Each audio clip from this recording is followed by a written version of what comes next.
ये कहानी है एक प्रिजन गार्ड की जो डेथ रो के प्रिजनर का एग्जीक्यूशन करता है। ऐसे ही एक एग्जीक्यूशन के बाद वो उस प्रिजन की वाइफ से मिलता है और कैसे इस वारदात से उसकी ज़िंदगी बदल जाती है, जानने के लिए हमारे साथ बने रहिए। और अगर आपको हमारा स्टोरी एक्सप्लेनेशन अच्छा लगे तो कमेंट करके ज़रूर बताइएगा। तो कहानी की शुरुआत होती है हैंक से। इसे रात में नींद नहीं आती तो वो एक पर्टिकुलर जगह पर जाकर हमेशा आइसक्रीम खाता है। इधर इसका बेटा सोनी एक मोटेल पे आया हुआ है। वो एक सेक्स वर्कर के साथ सेक्स करने के बाद उसके साथ डेट पर जाना चाहता था, लेकिन वो मना कर देती है। और इधर हैंक के साथ उसके एक ओल्ड फादर भी रहते हैं। इन्हें ब्लैक लोगों से बहुत ही ज़्यादा नफरत है। और एक दिन उनके प्रॉपर्टी में दो ब्लैक लड़के दिखाई देते हैं, जिन्हें मारने के लिए या धमकाने के लिए हैंक सीधा अपना गन लेकर गया। एक्चुअली वो सोनी के फ्रेंड्स थे। सोनी जब अपने फादर को देखता है तो उन्हें रोक लेता है। तो उसके डैड उसे कहते हैं कि ये लोग कभी दोबारा यहाँ दिखाई नहीं देने चाहिए। हैंक एक प्रिजन गार्ड है। वो डेथ रो के प्रिजनर्स को एग्जीक्यूट करने का काम करता है। और जब वो काम पर जा रहा था तो वो दोनों लड़के के फादर उससे मिलने आए और उसे कहा कि अगर उसे कुछ प्रॉब्लम है तो सीधा उनसे बोलना चाहिए था। गन निकालने वाली कोई बात थी नहीं। और अगर उसे 1-to-1 फाइट करनी है तो वो कभी भी तैयार है। जिसे सुनकर हैंक कहता है कि उन्हें उनके बच्चों से कोई प्रॉब्लम नहीं है, बस वो उनकी प्रॉपर्टी से दूर रहे। और इधर 1-2 दिन में हैंक और उसकी टीम एक प्रिजनर को एग्जीक्यूट करने वाले थे कि तभी हम देखते हैं कि हैंक के साथ उसका बेटा भी काम करता है। और इधर एग्जीक्यूशन की प्रैक्टिस करते हुए सोनी से गलती हो जाती है, जिस पर उसका फादर से कहता है कि ऐसी गलती बिल्कुल नहीं चलेगी, हमें एक परफेक्शनिस्ट की तरह काम करना है। सोनी शायद फर्स्ट टाइम किसी प्रिजनर को एग्जीक्यूट करने वाला था, शायद इसी वजह से वो नर्वस था। इसीलिए हैंक उसे कहता है कि ये सिर्फ एक जॉब है और इसे ज़्यादा सीरियसली ना ले। नेक्स्ट सीन में उस प्रिजनर से उसकी वाइफ और उसका बेटा मिलने आया है। वाइफ का नाम लटीशिया है। ये प्रिजनर बहुत अच्छी ड्राइंग्स बनाता है। वो अपनी ड्राइंग्स अपने बेटे को दिखाता है। वो कहता है कि तुम आज के बाद मुझसे मिल नहीं सकते। तो जब बेटा पूछता है ऐसा क्यों, तो वो कहता है मैं एक अच्छा आदमी नहीं हूँ। एक्चुअली जो ड्राइंग का टैलेंट उस प्रिजनर में था वही उसके बेटे में भी था, और उसकी ड्राइंग मैगजीन में प्रिंट भी होने वाली थी, जिसे सुनकर प्रिजनर बहुत खुश होता है और कहता है मुझ में जो भी गलत है वो तुम्हारा नहीं, लेकिन तुम मेरे बेस्ट पार्ट हो, मेरी सभी क्वालिटीज़ तुम में हैं। फिर उसने लटीशिया से बात की। उसने लटीशिया से सॉरी कहा। ये प्रिजनर 12 सालों से जेल में कैद था किसी के मर्डर केस के इल्ज़ाम में।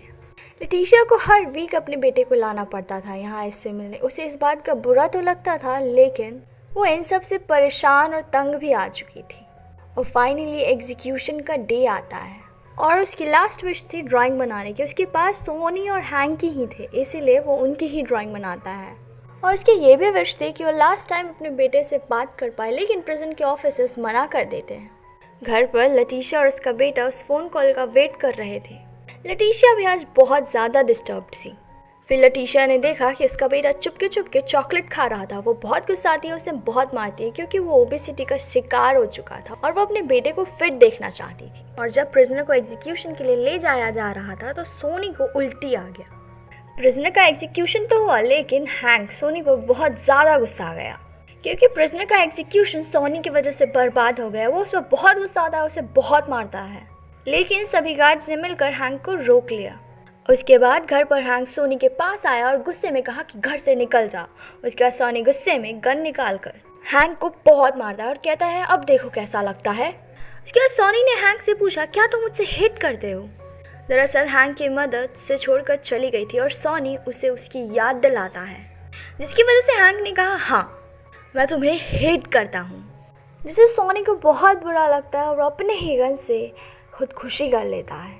नेक्स्ट सीन में हम देखते हैं कि लटीशिया अपने जॉब पर जाती है, लेकिन वो हमेशा लेट हो जाती है क्योंकि उसे अपने बेटे का ख्याल रखना था, जिसकी वजह से उसे उसके जॉब से फायर कर दिया जाता है।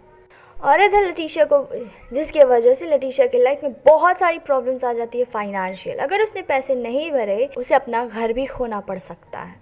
और इधर सोनी का फ्यूनरल होता है, जिस पर ग्रैंडफादर उसके कहते हैं कि सोनी बहुत वीक था और ऐसा नहीं करना चाहिए था उसे। हैंक को बहुत बुरा लगता है। जहाँ पर सोनी की डेथ हुई थी वहाँ से उसने बुलेट निकाली और एज़ यूजुअल उस जगह पे चला गया आइसक्रीम खाने। और आज वेट्रेस की जगह पर लटीशिया है। दोनों में फॉर्मल बातें होती है। उसके बाद हैंक वहाँ से चला जाता है। वो उसी लड़की के पास जाता है जिसके पास सॉनी हमेशा जाया करता था। वो लड़की उससे पूछती है कि सॉनी कैसा है। ये सुनकर हैंक बहुत ही ज़्यादा सैड हो जाता है और वहाँ से चला जाता है और अब वो ये जॉब नहीं कर सकता था। हैंक ने रियलाइज़ किया कि जो जॉब वो और सोनी करते थे वो जॉब बहुत ही ज़्यादा घटिया है और इसी जॉब की वजह से सोनी ने सुसाइड कर ली, इसीलिए वो रिज़ाइन कर देता है।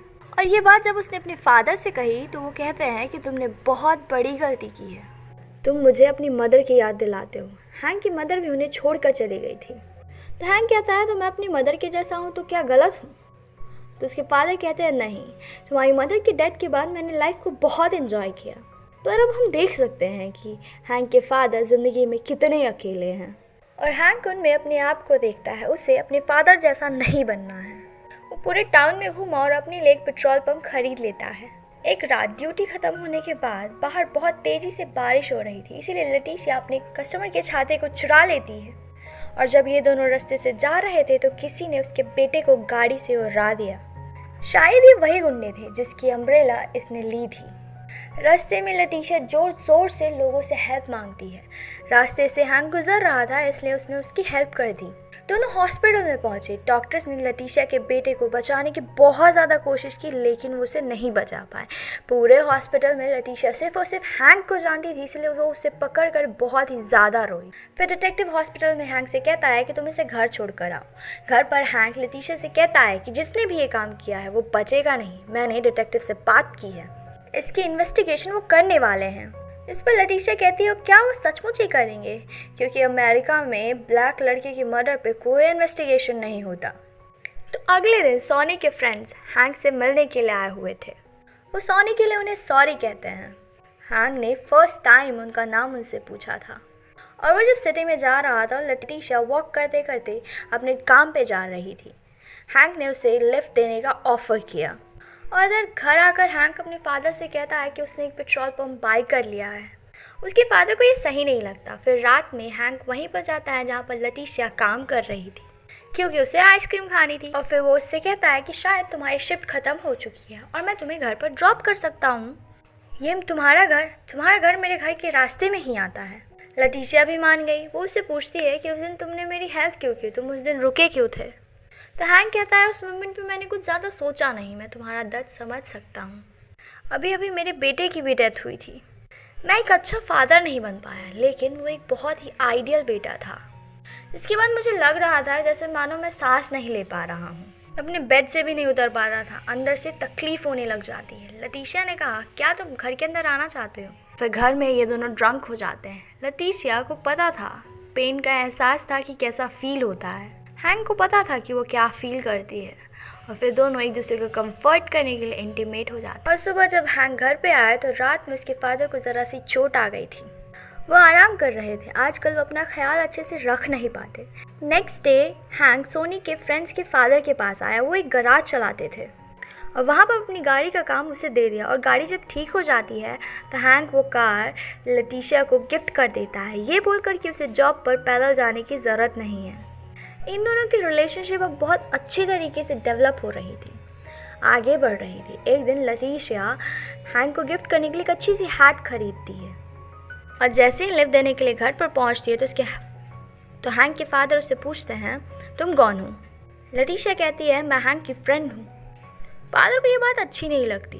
वो उसे कहते हैं कि जब मैं यंग था तो मुझे भी निग्रो लड़कियाँ पसंद थी। ये सुनकर लटीशिया बहुत ही ज़्यादा गुस्सा हो जाती क्योंकि एक टॉन्ट था और गुस्से में वहाँ से चली जाती है। हैंक ये देखकर लटीशिया को रोकने की कोशिश करता है लेकिन नहीं रोक पाता और लटीशिया वहाँ से चली जाती है। इस बात से हैंक बहुत ज़्यादा गुस्सा हो गया अपने फादर पे। वो वैसे भी अपने फादर का ख्याल तो रख पाता था नहीं, इसलिए वो उसे एक ओल्ड एज होम में डलवा देता है। इस पर उसके फादर कहते हैं वो इस तरीके से नहीं मरना चाहता। तो हैंक कहता है मैं भी नहीं। इसका मतलब है अगर वो अपने फादर की बात मानता रहा तो ज़िंदगी में आखिरी मौके पर वो भी अकेला रह जाएगा। वो रात में लटीशिया को मनाने गया पर वो उससे बात नहीं कर रही थी। अगले दिन वो अपने गैस स्टेशन का नाम लटीशिया रख देता है और जब उसके फ्रेंड ने उससे पूछा लटीशिया कौन है तो वो प्राउडली कहता है मेरी गर्लफ्रेंड। नेक्स्ट सीन में हम देखते हैं कि लटीशिया के घर पर एक ऑफिसर आया हुआ है। क्योंकि उसने बहुत दिनों से घर का लोन पे नहीं किया है तो उसे घर से बाहर निकाल देते हैं। लeticia ने फिर हैंक को कॉल किया। उसका सारा सामान लेकर हैंक अपने घर आ जाता है और उसके बेटे का सामान अपने बेटे के रूम में रख देता है और फिर उससे कहता है कि मुझे तुम्हारा हमेशा ख्याल रखना है। और फिर दोनों इंटीमेट हो गए। और फिर अब हैंक को आइसक्रीम खाना था। वो लeticia के लिए भी आइसक्रीम लेने के लिए बाहर चला जाता है। और फिर जब लeticia अपने बेटे का सामान देखने के लिए सोनी के रूम में गई तो वो सोनी के सामान भी देखती है। वहाँ पर उसे उसके हस्बैंड के बनाए गए ड्राइंग्स भी मिलती है। ये देखकर वो बहुत रोई। वो गुस्सा भी थी और हार्ट ब्रोकन भी। और जब हैंक आइसक्रीम लेकर वापस आया तो उसका गुस्सा शांत हो चुका था और वो उससे कहती है कि चलो हम पोर्च में बैठते हैं। हैंक ने उसे अपने हाथों से आइसक्रीम खिलाया। एक्चुअली जब ये दोनों एक दूसरे से मिले थे तो बहुत ही ज़्यादा दर्द तकलीफ में थे। एक ही पेन शेयर करते हैं, एक दूसरे की तकलीफ को समझ सकते हैं। हैंक जैसा मूवी के स्टार्टिंग में दिखाया गया था कि वो ब्लैक लोगों से नफ़रत करता है, अब उसकी भावनाएं बदल चुकी थी। एक्चुअली हमें कलर या किसी भी चीज़ से मैटर ही नहीं करता। सबसे बड़ी चीज़ जो हमें जोड़ती है वो है इमोशंस। और अब उसे लeticia मिली। वो उससे बहुत प्यार करता था। ये चीज़ लeticia उसकी आंखों में देख सकती थी और ये